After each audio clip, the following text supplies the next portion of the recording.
The Brussels Report podcast. Welcome to a new episode of the Brussels Report podcast. My name is Pieter Cleppe. I'm the editor-in-chief of BrusselsReport.eu. And I'm very happy to have as my guest today Daniel Dalton. Daniel is a former British Conservative MEP. In the UK, before that, he was a rather successful cricketer. And he also is at the moment the outgoing CEO of Britcham, the British Chambers of Commerce. So welcome, Daniel. Thank you, Peter. Great to be here. Well, it's good to have a Brit again at the Brussels Report podcast. I only had one so far. And of course, at the issue of the day is, of course, Brexit.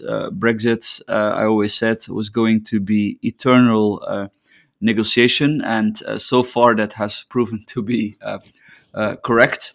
The big sticking issue is, of course, Northern Ireland. So there's the Brexit deal governing the trade between the two blocs, but then there's the specific protocol, the Northern Irish Protocol, which basically foresees that Northern Ireland, a part of the United Kingdom, remains in the EU single market in the sense that it takes over all the rules of the EU. But of course, then in return, you need to have checks to look to what extent these rules are being respected.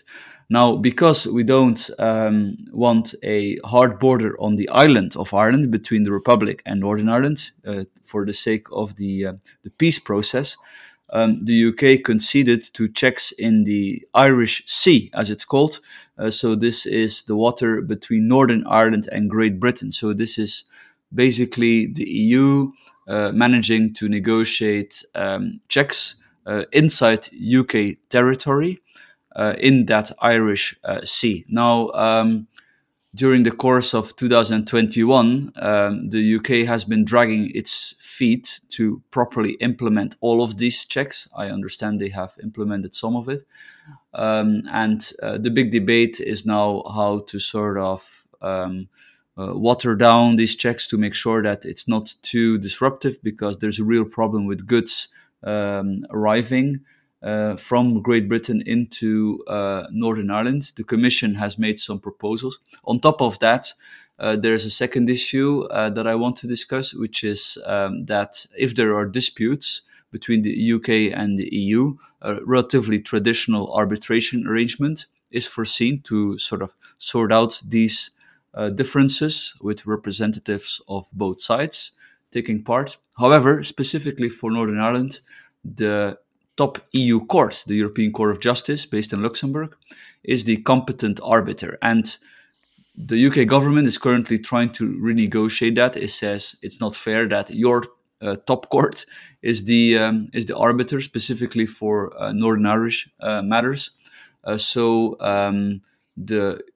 the EU is, of course, less than happy to make concessions on that front. So please tell me, Daniel, what's your take on all of this, and is there any risk that this may all escalate and lead to a breakup of the Brexit deal?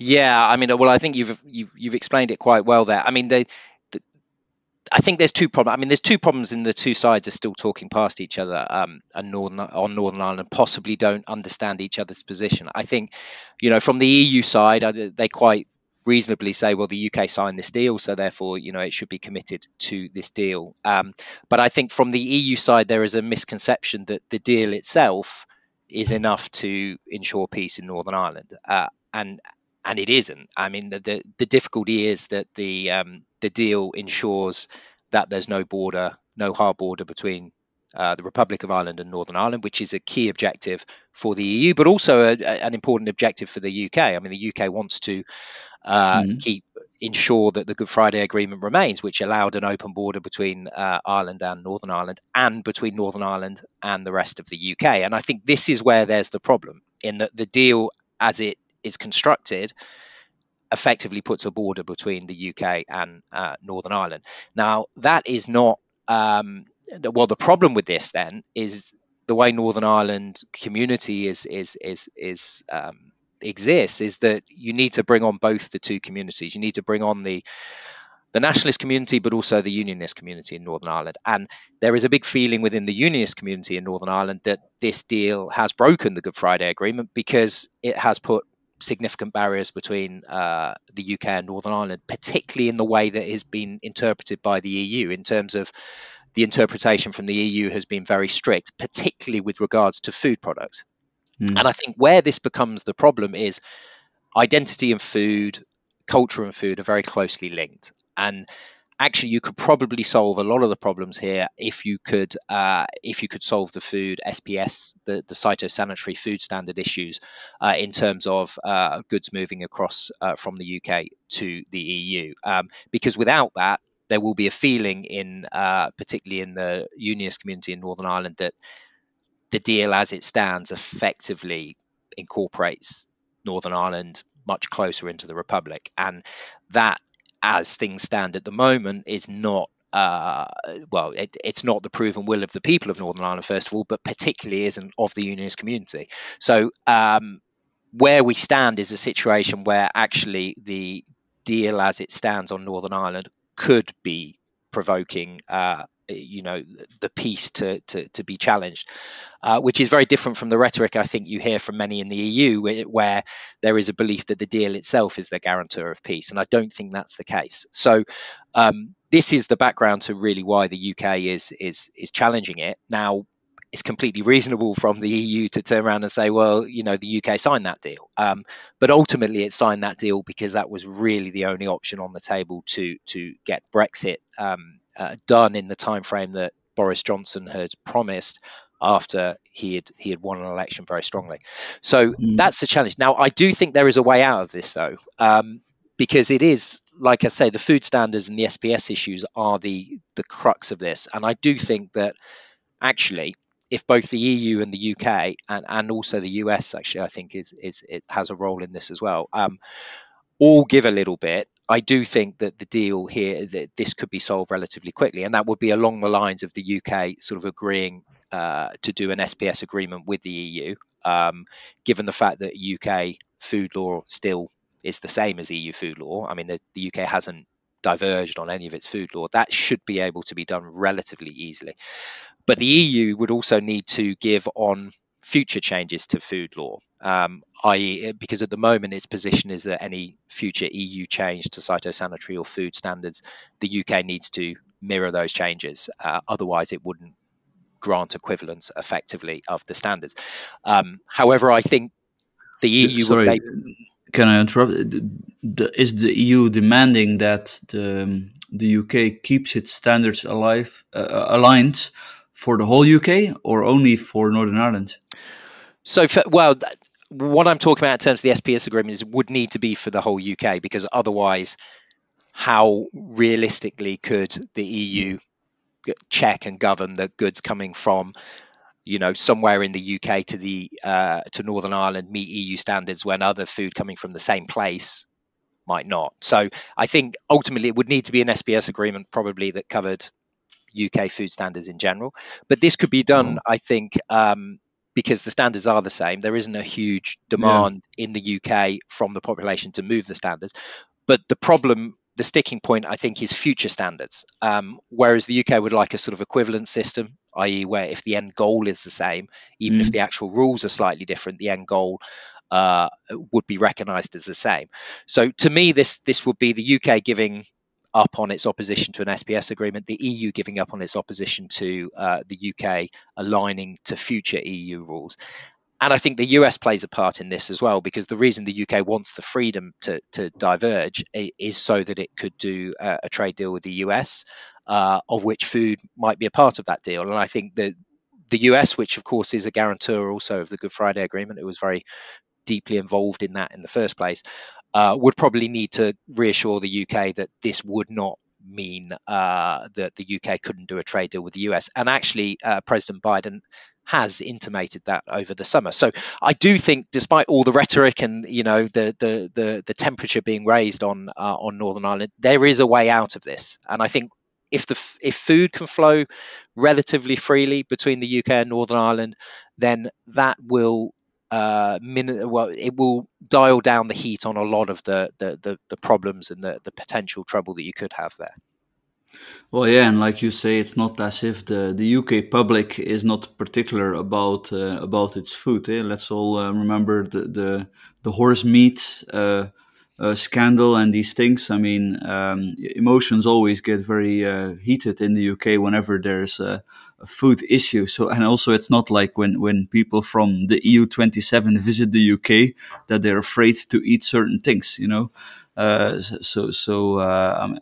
mean, the natural way out, I think, is just to basically trust each other's standards. But yes, and that's the problem at the moment, of course, because of the heated way that the Brexit has sort of happened over the last couple of years. Is I think there's not a huge amount of trust between the two teams, the teams in London and the teams in Brussels, and really to get something solved on Northern Ireland, you need trust.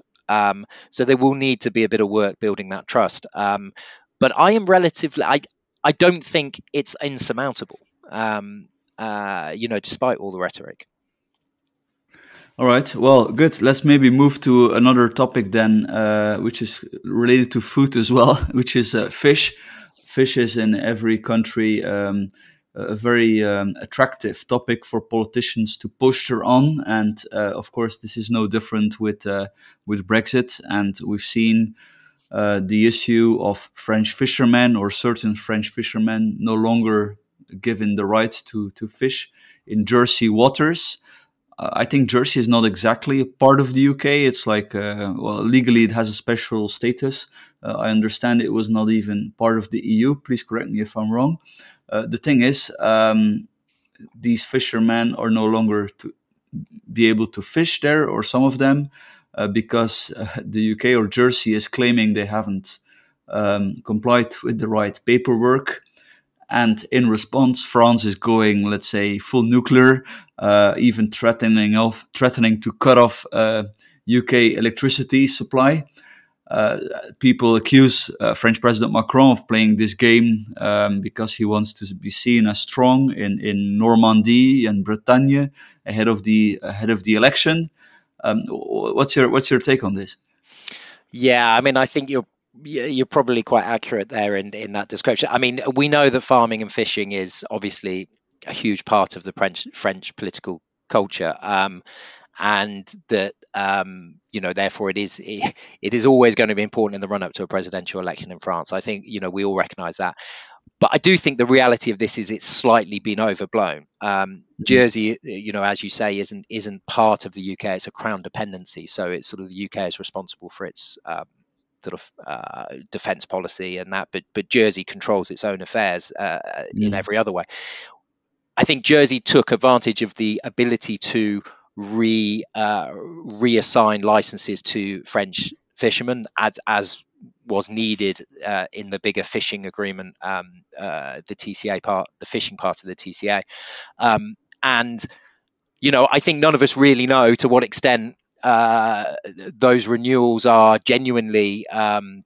Some of those renewals are being rejected because there is no proof that those fishermen don't have proof that they had previously fished in those waters. I mean, the vast majority of the licenses have been granted, as I understand. There's only a very small proportion that haven't, because the argument from the Jersey government is that there has not been any proof of previous fishing that has been given. Now, the French fishermen say that they can't give the proof because many of them don't have the digital systems that are needed and haven't had them historically.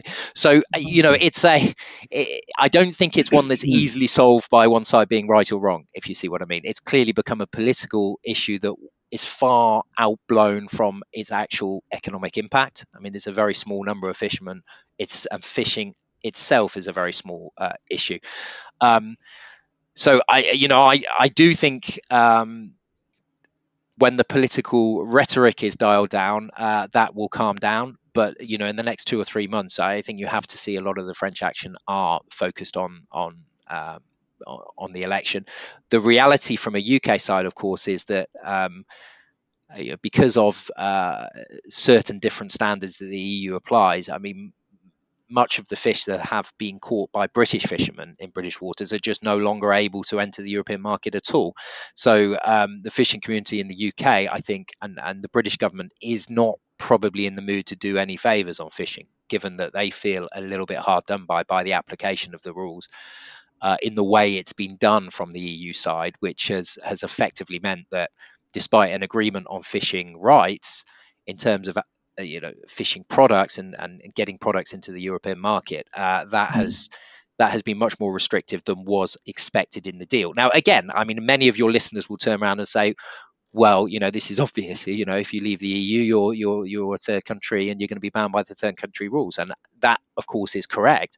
But I do think that certainly on the British side from the negotiations, there was what they felt was an understanding that given the fact that the UK is aligned to EU law, that the EU would take a more flexible approach to some of this. Now, of course, probably if the political rhetoric had been different, the EU might have been taken a slightly more flexible approach. But the reality is the rules are the rules. That is the other challenge with this. Yeah, well, I think we saw that with Scottish salmon exporters. At least at the beginning of 2021 of this year, they seem to be having some trouble to get their salmon onto the EU market, right? Yeah, exactly. I mean, I don't know the exact ins and outs of this, but there are certain standards. And I don't think it's salmon, but there are certain types of fish that need to be go through certain cleaning processes within an EU based facility, and that is simply has not been possible for many of the UK ones, because also the UK doesn't have the facilities to do the necessary work on it before it can go into the market in the EU. So it has left many of the British fishermen and many of the British fishing communities that process fish stuck a little bit. Now, this should have been foreseen, to be honest, but given how quickly the deal was done at the last minute at the end of last year, it was one of those things that I think was not properly understood, and as a result, people have had to make changes. But there is a political feeling, I think, in the UK that the EU approach to this has been more restrictive than it needed to be. Now, whether that is correct or not is a different question. But that leads into, I think, some of the mistrust at political level, which then leads into the responses then you have from the French government, which just raises the temperature from everyone, because we've gone a long way from that initial negotiation where everyone was hoping or believing that two sides that basically have the same rule book and the same standards should be able to have a system where the products can move relatively freely between the two of them, and that clearly wasn't developed in the TCA agreement. All right, thank you. And before we go to more, let's say, EU domestic matters, one more Brexit thing: financial services. People were saying, "Oh, there is no deal for financial services. Nothing provided, or nothing much provided in the deal."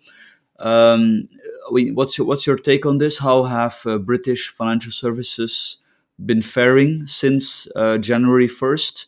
I mean, we have a lot of, let's say, hysteric analysis, newspaper articles screaming that X% of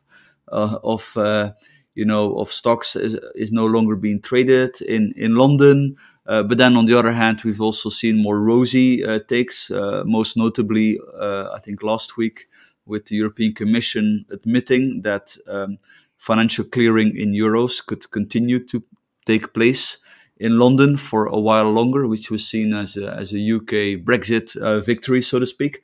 So tell me. Yeah, I mean, this is a bit of the problem. Is everything is portrayed in the media as a Brexit victory that justifies Brexit, or a Brexit defeat that means that Brexit was a bad thing, and it's obviously much more complex than that. The situation is always more complex than that. I mean, the reality, as I see it on financial services, is the EU has given some sort of adequacy to some elements of financial services in those areas where the EU would be hurt substantially if it didn't give it, because of the way London has obviously developed as an EU finance hub, whilst the UK was in the EU. So the way I look at this is, the EU is granting those on a temporary basis until the EU can get itself in a position that it can offer those services domestically without taking a hit in the greater economy. Now that makes sense. I mean, the way the trade agreement is the UK is a third country. It's as distant as Canada or other third countries now. So, I can see it's reasonable for the EU to want to build up its own financial services industries. The big challenge for the EU is, of course, London is a global, hugely influential global financial sector. With the amount of capital that's raised there, just the sheer volume of it means that you can't ignore it as a financial center. And I do think that is the likely to remain the status quo for quite some time in the future, simply because Europe just doesn't yet, and I suspect in the foreseeable future won't have a financial center with that huge amount of capital in one place that can then use that across the continent. So I suspect it will remain as it is. I mean, the reality for London, of course, London remains a global centre. It has lost in certain elements, certain parts of the market in Europe, and that will continue to be the case. But it is picking up markets around the rest of the world, and financial services can move relatively smoothly and quickly. And I think this is probably an area also, because of its importance to the UK government, where the UK will diverge from the EU rulebook on financial services governance in the future, and that will also mean that the EU and the UK in this area probably will drift apart. I mean, one of the other interesting things, of course, to see is that quite quickly the ability to deal in Swiss shares, for example, was reactivated in London, Yes. which the EU, of course, has continued to exclude because of the wider debate that the EU is having with Switzerland. So there are many negatives. There are some positives for London from the situation that it finds itself in right now. And again, the difficulty is the press. If you just read the press, they will come from it from one angle, that this is either justifying Brexit or justifying why Brexit was a bad idea. And as we all know, the economy and politics are far more complex than just that. Well, yeah, good. And that brings us to, let's say, the EU's domestic challenges, because we had this better regulation agenda a number of years ago, with Dutch Commissioner Frans Timmermans being responsible for it. The EU being big on big and small on small things. That was the idea. Now, the same European Commissioner, Frans Timmermans, has now morphed into a new role of some kind of a climate czar, so to speak, as they would say in the States. And his European Green Deal can't be radical enough. I mean, he made these proposals for a new European Green Deal.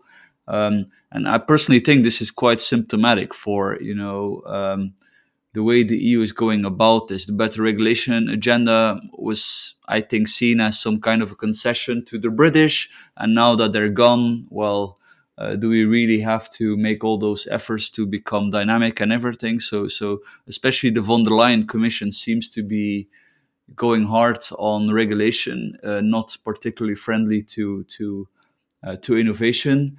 I mean, that's sort of my my take on that. I mean, do you agree with that, or yes? Is there a problem here? Yeah, very much. I mean, I agree with your take on that. I mean, the better regulation agenda was nothing really, on the ground. I mean, it was a nice strategy, but it didn't do anything on the ground. And I think partly the problem is, of course, the way law is made in the EU, where you have so many actors and you have such a long, detailed process where you have all of the members of the European Parliament can amend it. You've got 27 member states trying to find a common ground, and then everyone's sitting together in a trilogue trying to get a political agreement, not necessarily an agreement for what's best in terms of regulation, but an agreement that the three institutions can support.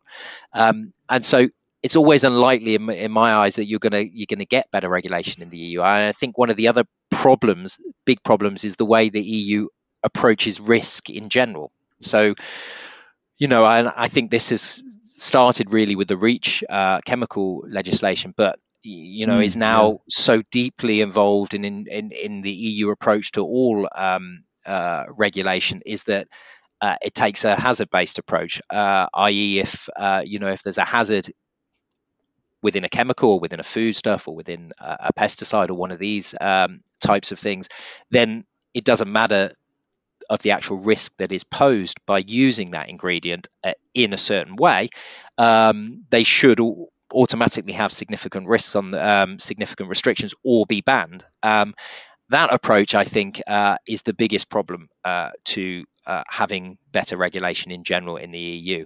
And the problem with this, of course, and you see it across the board, it's not just in chemicals or pesticides or food. You see it on, testing in general, new products. You see it now in the DSA and the DMA, where there's always this trying to eliminate a potential hazard in whatever it is, rather than actually looking at what is the real risk on the ground of allowing something.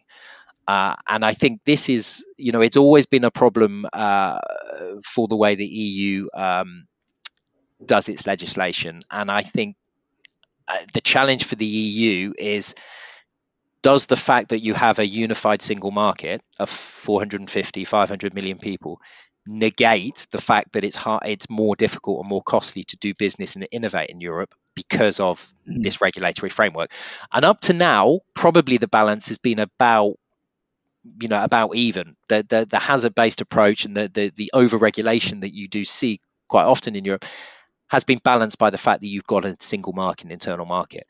The question going forward in the future is, does that internal market stay as unified as it is at the moment? I think without the UK, there are going to be real questions as to whether the single market remains a single market. And you already see that in, for example, the Digital Services Act, where there is a demand from a couple of member states to go to a country of destination principle for platform services rather than the country of origin. Now, that means that instead of, if you've got a digital platform that's based in Ireland and you sell into all of the European countries at the moment, you're under the Irish law, not under the law of the individual countries where the consumers are.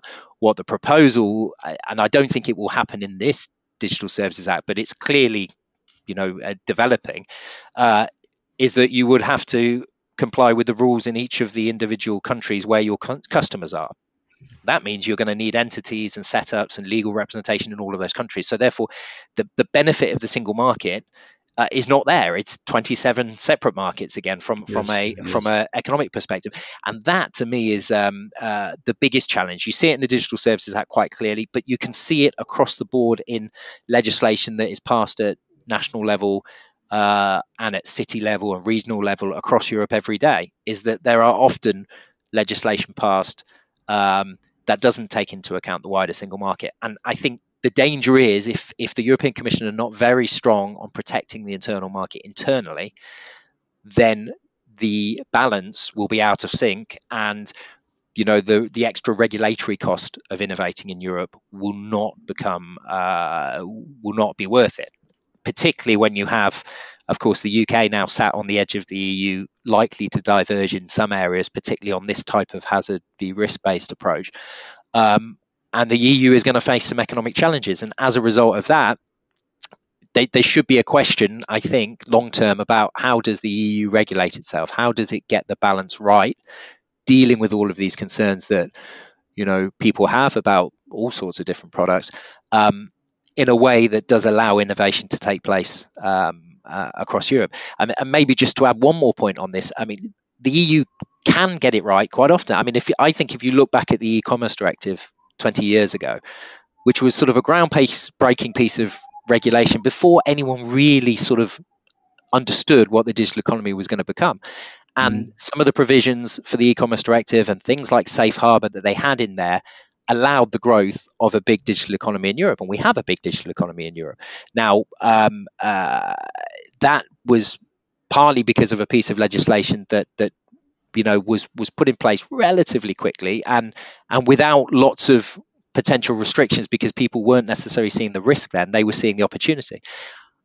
An interesting sort of piece of legislation happening now, which I think is quite similar, which is MiCA, which is the regulation on crypto assets, where also actually if the Commission gets this right, they're going to create a framework within Europe for legitimate regulation covering crypto assets, which actually could allow the European single market to be a leader in what is clearly a new and developing field.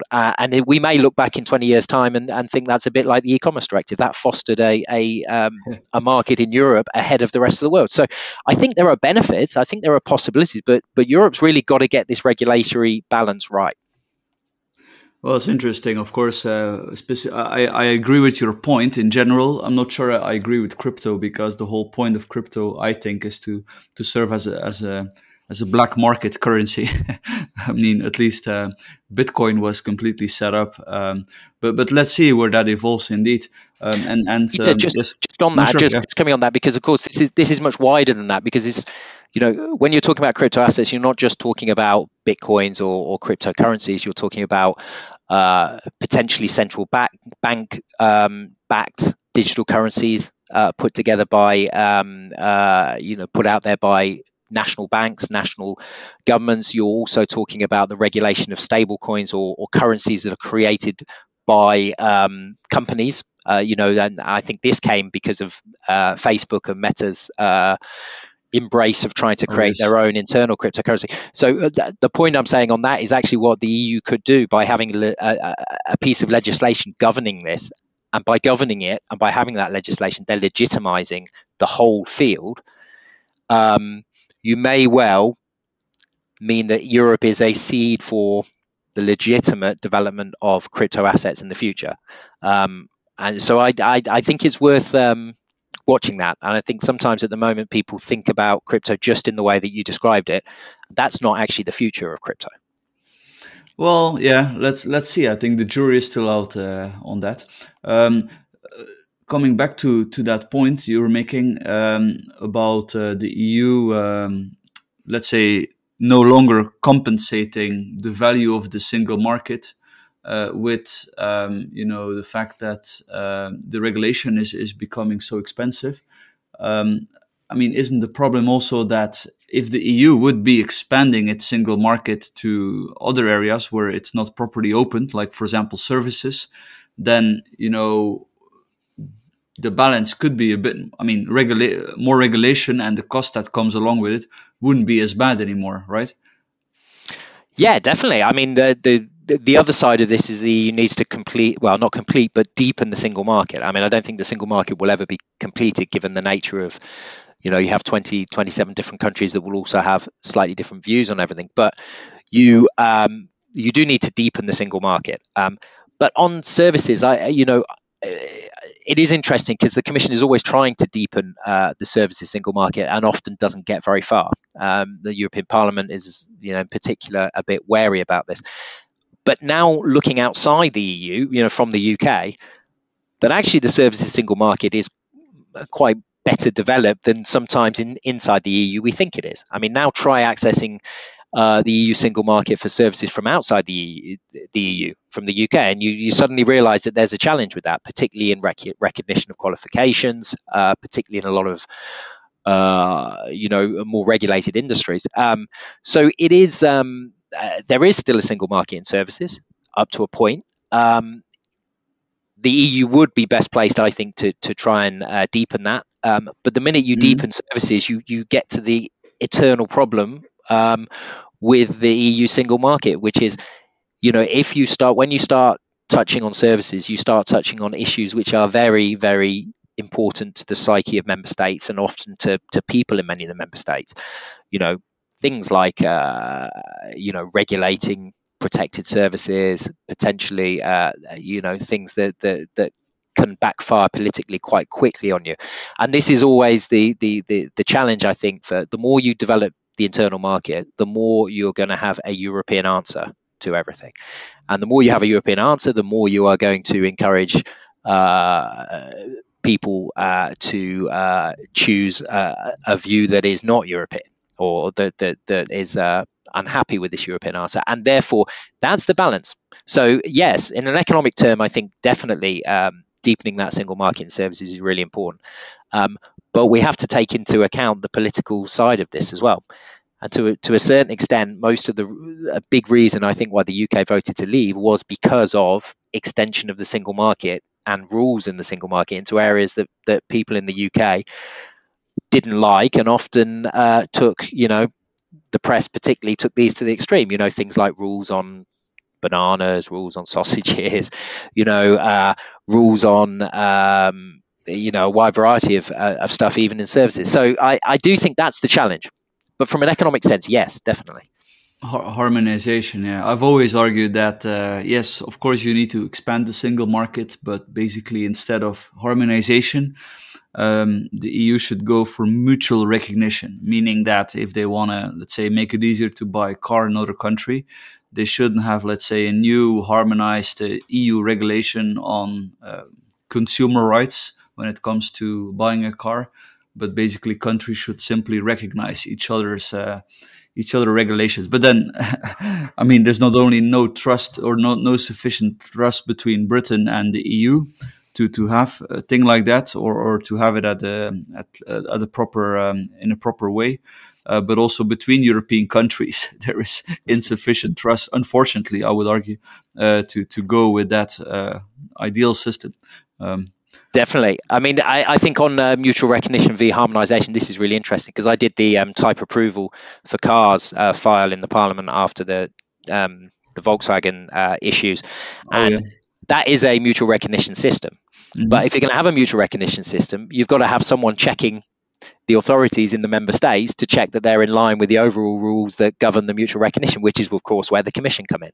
And that's where the challenge always comes, is that when you've got a national system for regulating cars, for example, that regulates cars in the domestic market, to what extent can the European Commission come in, and to what extent will people accept the European Commission coming in, telling them, where they've got it wrong or where they need changes, which apply for the domestic market, and by knock-on for the international market. And that's a fascinating challenge, because generally the approach, I think, certainly from the Parliament, but also from some in the Commission, is to move to a more harmonisation approach in these rather than the mutual recognition approach across a wide variety of sectors.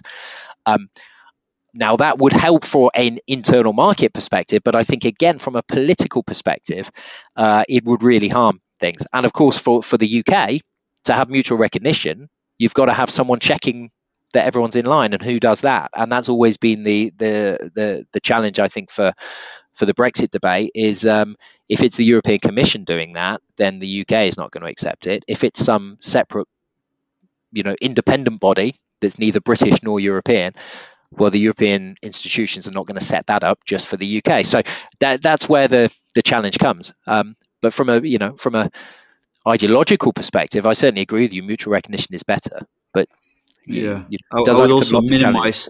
I would also minimize the sort of the central checking if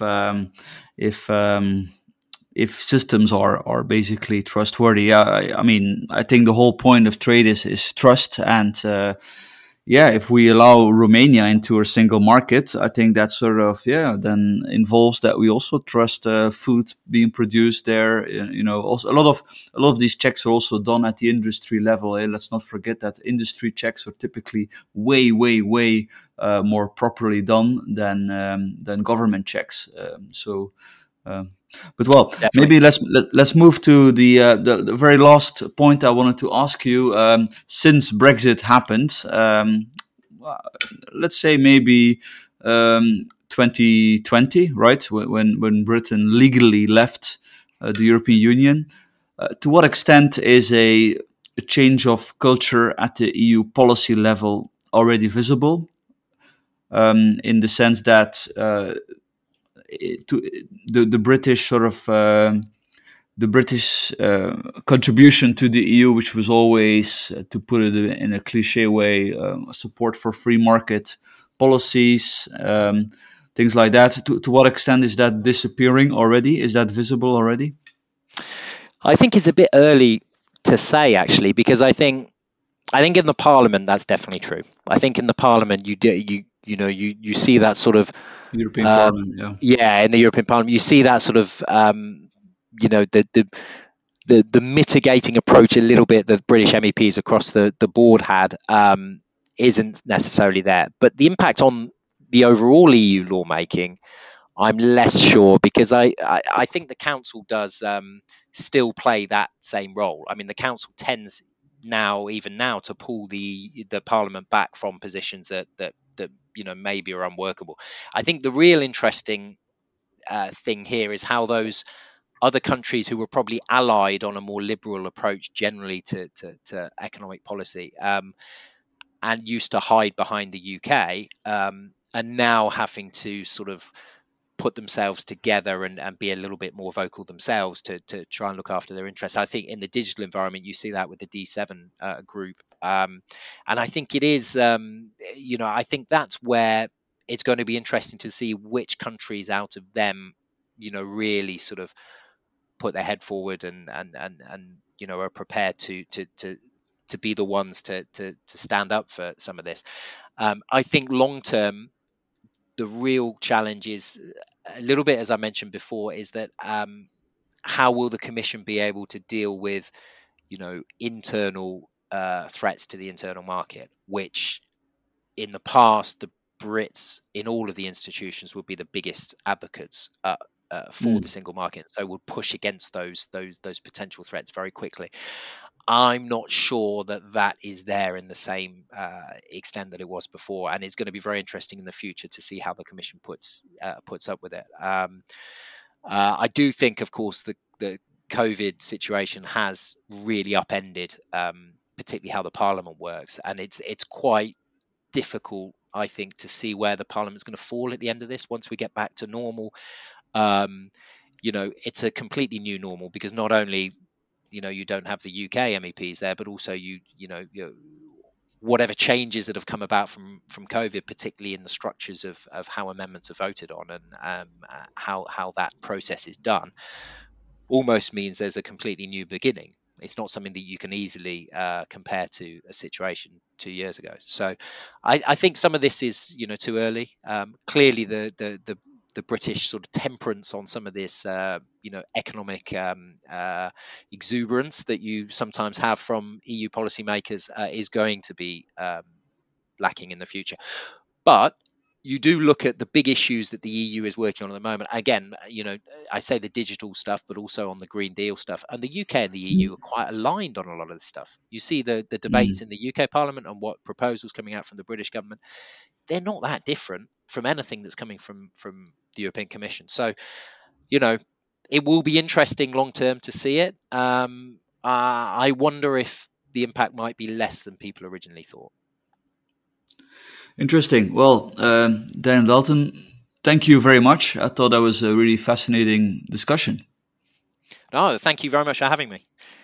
Thank you. And let's stay in touch. Eh? Definitely. Thank you.